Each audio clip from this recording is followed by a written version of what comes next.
So we're here at the North Bengal Cricket Academy.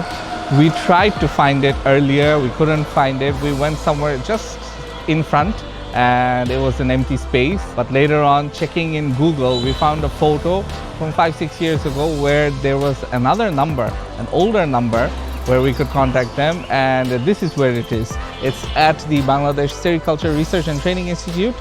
The field is behind me, and there's actually no proper entrance. As you can see, this gate is locked.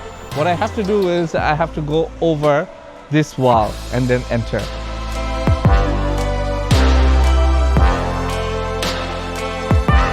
So I'm in. So as you can see, after a bit of physical and mental gymnastics, we've made it into the ground. It's a pretty small one. The surroundings are nice though.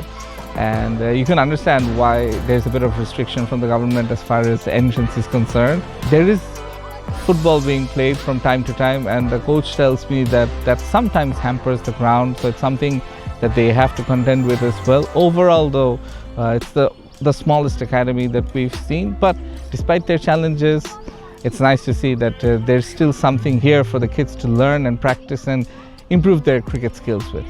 একাডেমিটা সম্পর্কে যদি বলতেন কিভাবে শুরু হলো এবং কি কি challenges actually থাকে এই ধরনের একটা একাডেমি চালাতে?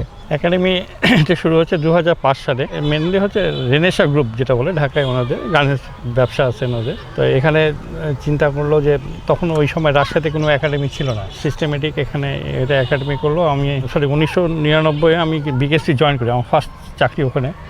তো 2005 আমাকে সালাউদ্দিন বললো, আমাদের ন্যাশনাল টিমের কোচ সালাউদ্দিন বললো, সাহেব একটা রাজশাহীতে একটা ভালো একাডেমি হচ্ছে, যেহেতু আপনি রাজশাহীর লোক, যদি মনে করেন আপনি রাজশাহী যেতে পারেন।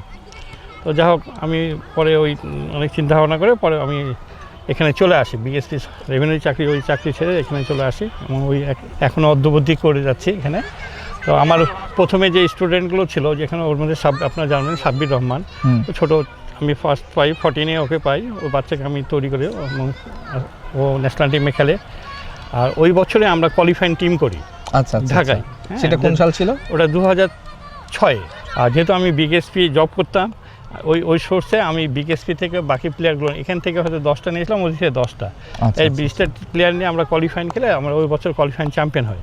আমরা পরবর্তীতে ওই বছর আবার 3rd ডিভিশন চ্যাম্পিয়ন, 2nd ডিভিশনে কোয়ালিফাই করলাম। বাংলাদেশে কিন্তু যে 24টা টিম আছে আমাদের ঢাকা লিগ খেলে 2nd ডিভিশন, একমাত্র নর্থ বেঙ্গল যে বাইরের টিম।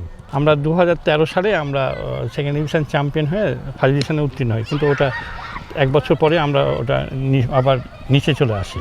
এই ধরনের একটা একাডেমি চালানোর চ্যালেঞ্জেসগুলো নিয়ে যদি বলতেন যে কীরকম চ্যালেঞ্জ থাকে? হ্যাঁ, মেন চ্যালেঞ্জ হচ্ছে কি নিজস্ব আমাদের মাঠ না, এটা একটা বস্ত্র মন্ত্রণালয় থেকে আমরা যা হোক ওনাদের পারমিশনে ওনাদেরকে থ্যাঙ্কস জানাই। তার সবচেয়ে বড় কথা হলো কি, আমরা এখানে জাস্ট নামে মাত্র একটা টোকেন মানি নিই। হ্যাঁ, টোকেন মানি বলতে আছে মাত্র 300 টাকা বেতন নিই, কিন্তু দেখা যায় যে হিসাব করে আমার স্যালারি, আরেকজন আমার অ্যাসিস্ট্যান্ট কোচ আছে, তারপর একজন অফিস সহকারী আছে, গ্রাউন্ডসম্যান আছে। তো দেখা যায় যে একটা ছেলের পিছনে 3000-এর ওপর খরচ যায়। এইখানে টোটাল এখন কয়টা স্টুডেন্ট আছে? এখন মোটামুটি 60 মতো, 60 জন মতো।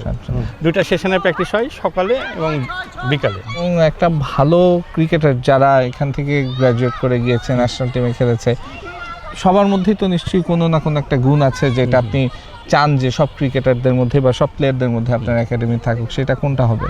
না, সবচেয়ে বড় জিনিস manner.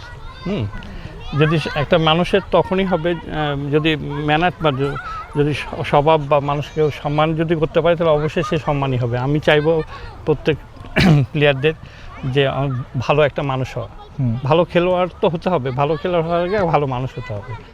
So this is a really interesting and fun experience, I have to say, that despite all the challenges that they face in this academy, they still managed to go into the 1st Division League and play and do well there, along with get players out that have represented the national team.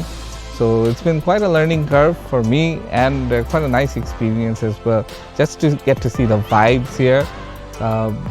It's really nice, I have to say. They don't have the best facilities, they face a lot of challenges, but you could just see that the kids here are having a good time, they're enjoying themselves, the coaches are super friendly, and that's what matters. That's what cricket or what the spirit of the game is all about. So this has been another episode of Shaun Irshad. Until next time, see you again.